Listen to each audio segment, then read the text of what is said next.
Hello and welcome back to One-on-One Shadowboxing Have Your Say.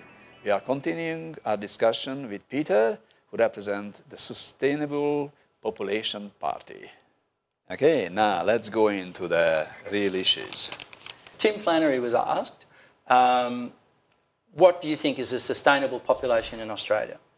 And now Tim's he's an earth scientist and a biology guy, so he understands living systems.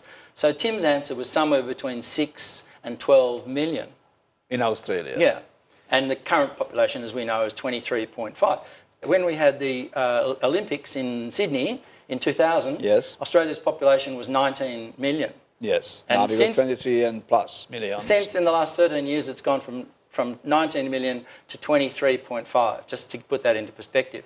Yes. So Tim's not part of some sort of conspiracy saying that we need tomorrow to reduce Australia's population by 12 million people. Because that's sustainable. He was just asked the question. Yeah. So what do you think is a sustainable population? And Tim goes, yeah. And I've spoken to people at UWA who are professors of biology, and you ask them, what's a sustainable? Well, how many people do you think Australia, with its current water, arable land, all of the resources that we have, can feed and can prosper?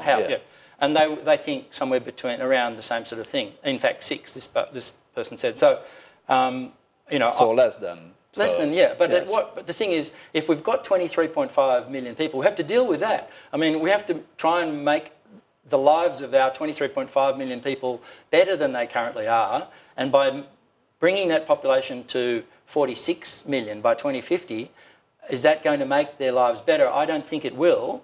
What we're saying is that with the right policies in place now, if we have a sustainable,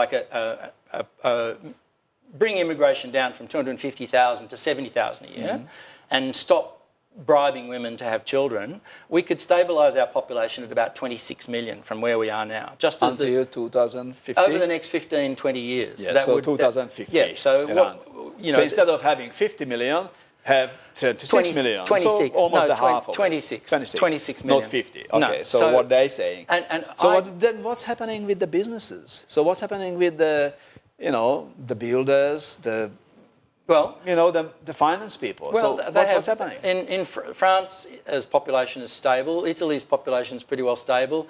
Germany's population is pretty well stable, if it weren't for their record rates of immigration.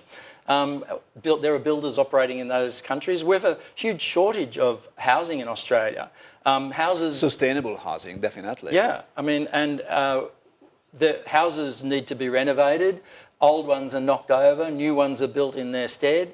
A house that might be 60, 70 years old has got all the plumbing and it's all out of date and it's not working, it's rising. So, I mean, there's always going to be work for builders. But, I mean, to say, we have to keep growing just to keep the property developers in. Happy? I didn't know...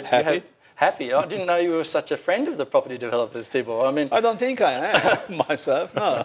But I mean, so what we need to do is to figure out, as Dick Smith says, we need to figure out how to run this economy on a zero growth mentality. What we need is a growth in understanding, a growth in education, a growth in economic innovation, not a growth in consumption, because it's, yes. I mean...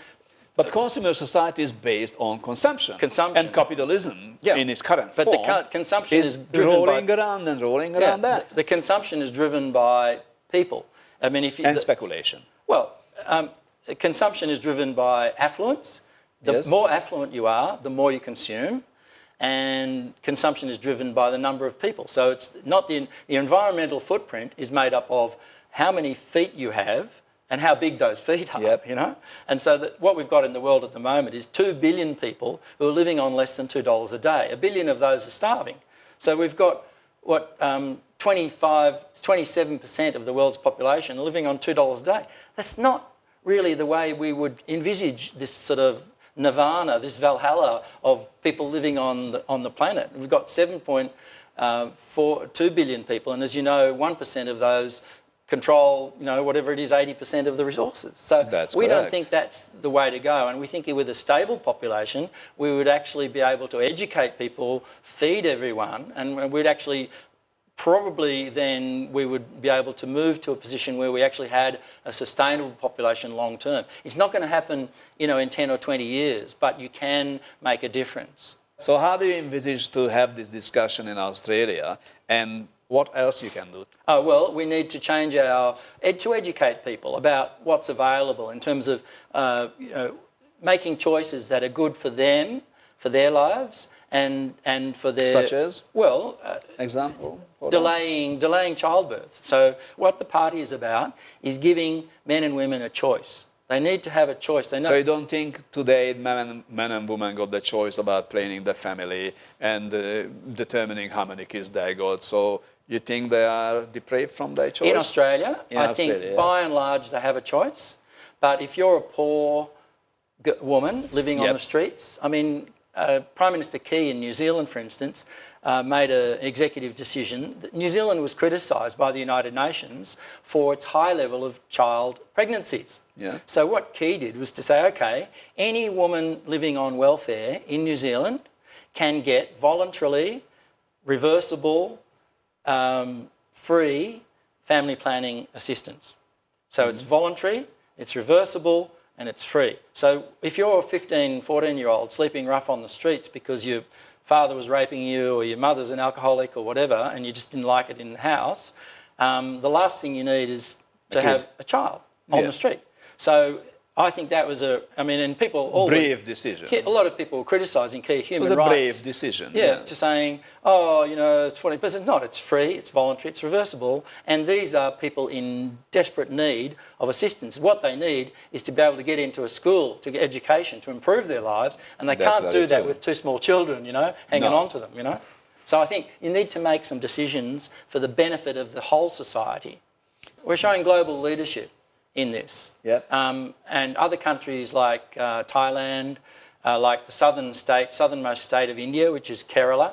Kerala has a fertility rate of 1.7. It's lower than Australia's. Women have been educated. It's been a progressive left-wing state since Indian independence in 1949, and women are all the way through the public service, all the way through the political systems, and fertility rate is 1.7. So they're showing leadership, and I think Australia can show leadership. Also, through the party's policy is to really focus our aid effort regionally into providing family planning assistance where it's wanted on a voluntary basis. So wherever there's overpopulation, Australia can help with reversible family planning assistance and the necessary voluntary things. What the United Nations has said is that they've estimated around the world there are 220 odd million women of childbearing age who want family planning assistance but can't get it.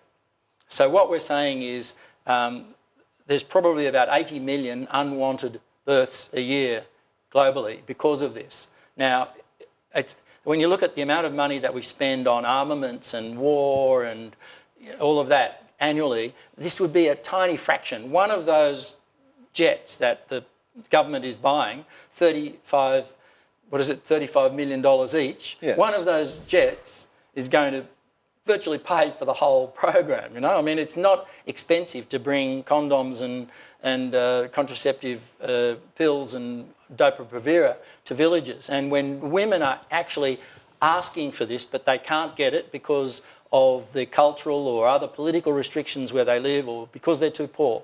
So those things can be worked on. Our aid policy has to be directed in that way. Now we're not going to have much of aid policy because the government cut back on the aids anyway. So we're not going to have. Well, they're cutting back on. They're maintaining. AIDS. Yeah, they're maintaining it in our region, like in East Timor, Papua New Guinea, Solomon Islands, those sort of areas, and cutting back on aid in Africa and so forth. I mean, East Timor could be in 10 years' time, I would predict that East Timor will be a failed state on our border. The fertility rate there in 2002 was 7.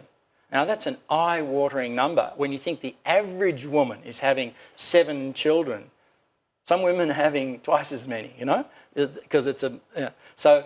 That's my grandma. You've got my other grandma. Yeah, you've got a lot of young kids. So these kids now who are 6 and 7 in East Timor, 20 years' time, they're on the street, they're unemployed, there's no jobs, they're blaming whoever, they're ripe for influence by people who just want to use them as tools or bullets, if whatever. So, I mean, this is what we've seen happen in Yemen, in Egypt, in Libya, where these countries have had very flat demographic profiles. And it's a nightmare because the demographic profiles don't go like that, they go like that. Okay, say we go with the Sustainable Population Party and we're going to be successful and we're going to have only 26 million in 2050, not 50 million. What's going to change in Australia? So what we'll have is a society where we don't have to continually build schools and hospitals. We don't have to be borrowing money to build this new infrastructure, tunnels, road tunnels, bridges, new airports, all of those things. We won't be needing to spend money on that. We can spend money on education, on people's needs in their communities, on creating the sort of infrastructure that, or supporting the sort of infrastructure which is already in place, because we don't have to build new things, because we've got enough. Just to keep those things maintained costs a lot of money. So I think, you know, what we're aiming for is a more productive, a more innovative economy that doesn't rely on, you know, continuous growth to feed the mouths of the hungry retailers and the hungry property developers. And that means that we're not then spreading out endlessly into the surrounding countryside, putting tar and cement over our valuable agricultural land. Go down to Baldivis, go up into the Swan Valley and see all of that valuable land which used to feed... I've done that just 2 weeks ago, yes. Correct. I know. I mean, it's sad to see. Soon we'll be bringing all our food up from Harvey or Denmark, or the food miles involved in that is going to be prohibitive when the price of oil becomes prohibitive to transport food in that way. So what we're going to do is to have a more resilient and, dare I say, sustainable, in the real sense of the word, community. Peter, thank you. It's a pleasure for this discussion, and don't go too far because next week, same time, same channel, one-on-one shadow boxing. Have your say.